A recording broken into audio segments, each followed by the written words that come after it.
Buenas noches, qué gusto estar nuevamente con ustedes. Nos encontramos aquí hoy, jueves 10 de septiembre del año 2020, en un nuevo programa. Lamento, la semana pasada tuvimos problemas técnicos y publiqué un aviso que no eh, pasaría el programa. Sin embargo, pues esta semana sí hemos podido salir al aire y pues estoy encantado de hablar con ustedes sobre un reglamento que salió el 16 de julio del 2020. Este reglamento se llama, es un reglamento para la implementación de actos notariales por medios electrónicos. Bueno, ¿qué es eso? ¿A qué suena, no? Medios electrónicos. De pronto ahora ya no tenemos que ir a la notaría presencialmente y solo le mandamos un WhatsApp al notario y ya realizamos nuestro trámite. Eh, sí, sí, definitivamente sí lo podemos hacer. El reglamento permite. Luego, pues, pero como antecedente a esto, sería bueno recordar que a inicios de este siglo XXI, el Ecuador aprobó una ley de comercio electrónico. Esta ley de comercio electrónico ya permitía ciertas facultades electrónicas, como por ejemplo las notas de descargo eh, de la información que se envían a través de correos electrónicos, o por ejemplo una posibilidad de contratación, de aceptación en una contratación, siempre y cuando se envíe un texto que decía, o una nota que decía algo así como me comprometo bajo la ley de comercio electrónico y acepto que el contenido de este correo electrónico eh, es válido y eficiente y por tanto sirve como prueba en juicio y acepto los términos y condiciones que me envían eh, en este texto, por ejemplo, ¿no? Entonces, más o menos así, de esta forma, se podía ya llegar a, a vertir, o mejor dicho, a aceptar unos términos contractuales de manera electrónica, a través del correo electrónico, ¿no? Luego, pues, en todos estos años, ya son 20 años desde que esta ley salió, eh, el Ecuador ha ido avanzando poco a poco en el tema electrónico. Eh, el gobierno, una de las cosas de pronto acertadas del gobierno anterior podría haber sido el gobierno electrónico, ¿no? Si no hubieran hecho sistemas de gobierno electrónico ineficaces en los que se pagaron muchísimo dinero a contratistas para que desarrollen eh, plataformas electrónicas, pero que no han sido, bueno, pues que no fueron eficientes, que no son eficientes hasta el día de hoy. Por ejemplo, Kipux. Kipux parece ser una plataforma eficiente, pero eh, tiene sus deficiencias y una de ellas es que no despacha eh, de forma inmediata o no permite que los funcionarios hagan eh, seguimiento de los procesos que se están llevando electrónicamente ahí. Entonces, a raíz de la gran pandemia de los años 20 del siglo XXI, esta del COVID-19, la que estamos viviendo, el tema electrónico despuntó muchísimo porque de marzo a la actualidad, octubre, eh, 7 meses más o menos, que inició este estado de excepción que ya se acaba este domingo. En todo este tiempo, de alguna forma, eh, la, eh, el, el, el Estado necesitaba que los ciudadanos sigan gestionando sus trámites. Entonces, se potenció el tema de la firma electrónica y que se envíen correos electrónicos directamente a los funcionarios de todo nivel de gobierno, sea a nivel y dentro de las funciones como por ejemplo la ejecutiva, la legislativa, eh, la judicial, la electoral, ¿no? O la de control social y participación ciudadana, ¿no? Que se envíen por medio de correos electrónicos directamente a los funcionarios peticiones escritas que estén firmadas electrónicamente y de esta forma pues tengan validez las solicitudes que se hagan. Entonces, al principio de la pandemia, como ya venía diciendo, todos decían, ¿y cómo va a funcionar la firma electrónica? ¿Qué vamos a hacer? ¿Cómo la vamos a solventar? ¿Vamos a necesitar firma electrónica o no? Eh, Era un tema incluso que algunos colegas hasta el día de hoy dicen, no, no, no, firma electrónica no necesitamos, ¿no? Sin embargo, como les decía al principio, descubrí hace poco que hay un reglamento que el Consejo de la Judicatura emitió para la implementación en las notarías, ¿no? Entonces, este reglamento que se titula eh, Actos notariales por medios electrónicos permite que se hagan eh, ciertos documentos en notarías por medio electrónico. ¿Y qué quiere decir esto? Bueno, ¿qué se requiere? Evidentemente se requiere la firma electrónica. Este tema de la firma electrónica recomiendo que se lo haga siempre con una institución privada, sea una empresa privada, sea una cámara de comercio eh, o alguna otra institución de carácter privado que permita obtenerla de una forma ágil y rápida. Puede costar un poco más, pero si nos metemos con el Estado a hacer un certificado de firma electrónica, conseguir un certificado de firma electrónica, pues pueden demorarse 2 o 3 meses sin ningún resultado positivo.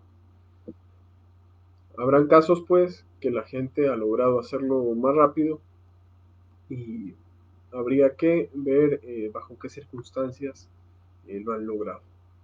Bueno, ¿quién puede hacer estos trámites o estos actos notariales por medios electrónicos? ¿Quién puede hacerlo? En primer lugar, los intervinientes.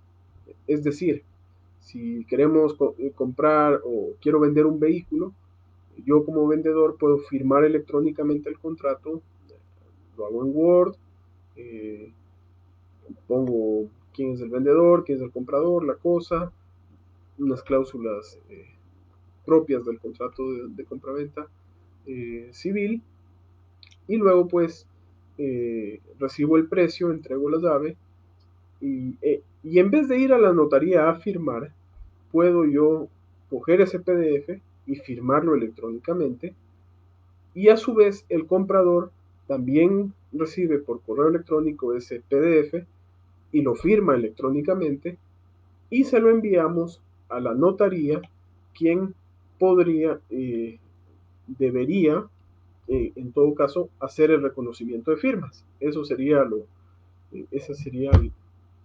el ideal de, de este reglamento. Pero bueno, entiendo yo, y esto se los voy a un poco a leer de forma rápida para que tengamos un poco más de conocimiento. Existen dos etapas de implementación de este reglamento, pues porque insiste el Estado, a través de sus organismos de control, como el Consejo de la Judicatura, que se necesita de softwares o plataformas web o sistemas informáticos, como quieran llamarles, APIs, aplicaciones, o como quieran llamarles, que eh, revaliden o verifiquen si realmente se ha hecho la firma electrónica dentro de los parámetros normales y adecuados y sobre todo que tengan plena validez. Y ahí viene una tercera pregunta a la que quiero llegar, es ¿qué validez tiene un acto o documento firmado electrónicamente? Pues como decía en ese ejemplo de la compraventa de la venta de un vehículo, ¿no? Eh, el contrato es plenamente válido siempre y cuando esté en el mundo electrónico. Es decir, lo comparta por WhatsApp, lo comparta por Facebook, lo mande por correo electrónico. Es válido. El momento que lo imprimo, ese documento pierde su validez certificada por un notario. Claro, ahí viene también una de las atribuciones que tienen hoy en día los notarios a través de este reglamento, que es la de dar validez a esas materializaciones de documentos electrónicos y que además, como buena cosa que ha hecho este reglamento, es bajar la tarifa a $1.50 por foja, lo que antes costaba casi $26 por foja. Entonces, realmente esta, este reglamento parece que trae unos cambios bastante interesantes en este sentido de eh, realizar documentos electrónicos. Como les decía al principio, hay una progresividad en la prestación de este servicio notarial electrónico, es decir, que hay dos etapas. Ya una primera etapa hoy en día se puede protocolizar instrumentos públicos o privados por orden judicial o a solicitud de parte interesada. Dentro de esto ya un instrumento privado es un contrato de compraventa de un vehículo, tranquilamente, ¿no? Eh, no veo mayor problema, un testamento, eh, cualquier tipo de contrato, incluso, ¿no? También la certificación electrónica de documentos desmaterializados, certificación, por decir, ¿no?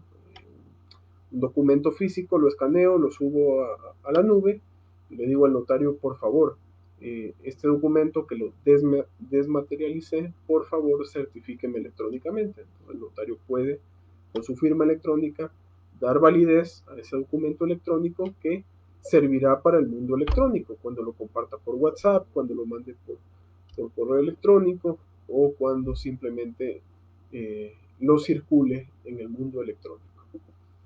Ese mundo que los simples mortales no entendemos, ese 0101000001, no entendemos. Pero para nuestra vista tenemos un documento con lenguaje natural y podemos entender las cosas que están expresadas en ese papel. El momento que lo imprimimos, estamos materializando un documento electrónico que necesita de un reconocimiento eh, eh, notarial para tener plena validez en el mundo material. También está, por ejemplo, dice aquí, certificación de documento materializado desde página web o cualquier soporte electrónico, lo que estaba diciendo, ¿no? Hace ya algunos años, digamos unos 6 o 7 años, tal vez 8 años, podemos entrar a la página web del CENESID, meter nuestro número de cédula, nuestros apellidos y se descarga un documento con una firma electrónica del gobierno electrónico, de la función ejecutiva, que permite visualizar un documento donde constan tus títulos profesionales. Entonces, cuando lo descargábamos al PDF y lo enviábamos por correo electrónico, estábamos enviando un documento electrónico. Pero en el momento que lo imprimes para juntarlo en una carpeta, ese documento electrónico no tenía la misma validez que cuando era electrónico, porque ya lo materializamos. Entonces había que llevar a un notario para que lo reconozca. El notario costaba antes casi $27 por foja. Hoy en día entiendo que esa materialización, según las nuevas tasas, eh,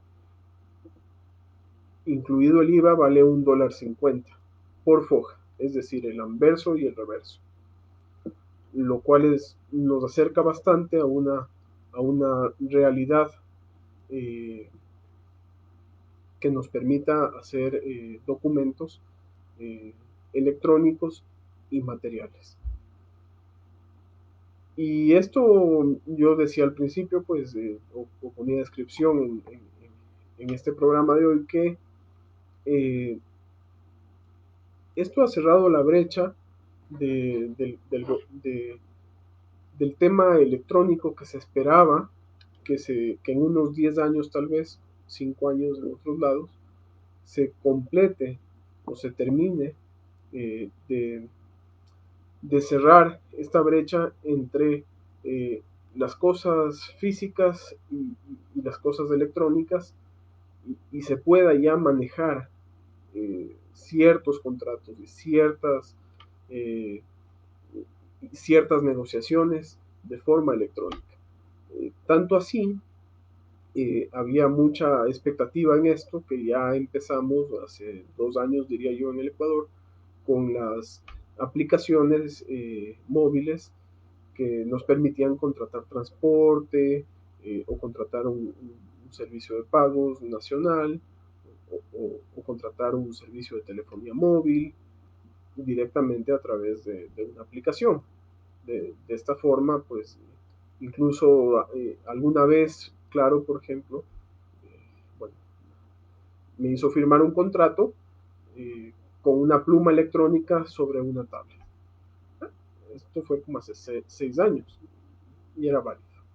Pero hoy en día pues ya tengo mi firma electrónica, entonces simplemente tengo que mandarle el contrato firmado electrónicamente, ¿no? Entonces, eh, realmente esa brecha que todavía estaba a 5, 6, 7 años, 10 años más adelante, se cerró en 3 meses. En los 3 meses de pandemia, muchísima gente logró acceder a esta tecnología, a estas firmas electrónicas que les permiten pues realizar actos, contratos y cualquier otra, e incluso constituciones de compañías de la forma tradicional, diríamos, para no confundir, porque las constituciones en línea, pues, bueno, también, las constituciones en línea también habían que ir a la notaría a firmar, pero ahora ya no hace falta ir a firmar.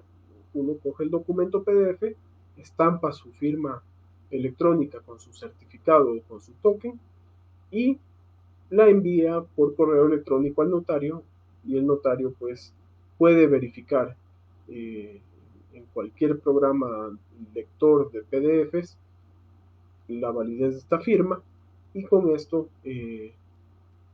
es suficiente prueba eh, para determinar la validez de este medio electrónico. De esta forma, estos actos que se hacen tienen plena vigencia y sobre todo, tienen plena vigencia, tienen solemnidades, tienen la manifestación de la voluntad de las personas y pueden ser admitidos y serán admitidos como una prueba de juicio, siempre y cuando cumplan con las reglas de ser un documento electrónico mientras sea electrónico, y cuando se materializa sea reconocido por el notario que ese documento electrónico tiene su plena validez. Y siempre así podrá ser una prueba en juicio y servirá estos medios electrónicos para esta firma electrónica o estos actos que se han hecho con firmas electrónicas para agilizar el comercio y también cualquier tipo de contratación que se quiera hacer. En la segunda etapa, en cambio, ya de desarrollo, como les había dicho al principio, el Estado un poco se ha tratado con la disposición transitoria 12ª de la Ley Orgánica de Apoyo Humanitario y a través del Ministerio de Economía, darle al Pleno del Consejo de la Judicatura un presupuesto para que pueda desarrollar eh, sistemas electrónicos que permitan eh, tener mejores servicios eh, e incluso que gente que no tiene firma electrónica pueda acceder a estos. Y bueno, eso es todo lo que les puedo contar hoy. Les agradezco muchísimo por estar en este programa y lamento nuevamente haberme sobrepasado un poco en el tiempo, pero cualquier duda, pues estoy siempre atento a sus comentarios, me pueden dejar mensajes en, en mi página de Facebook, también pueden enviarme WhatsApps y si es una pregunta un poco más compleja, pues pueden concertar una cita conmigo. Muchas gracias por este momento que me ha acompañado en, en este pequeño conversatorio video de Facebook. Muchas gracias a todos y buenas noches.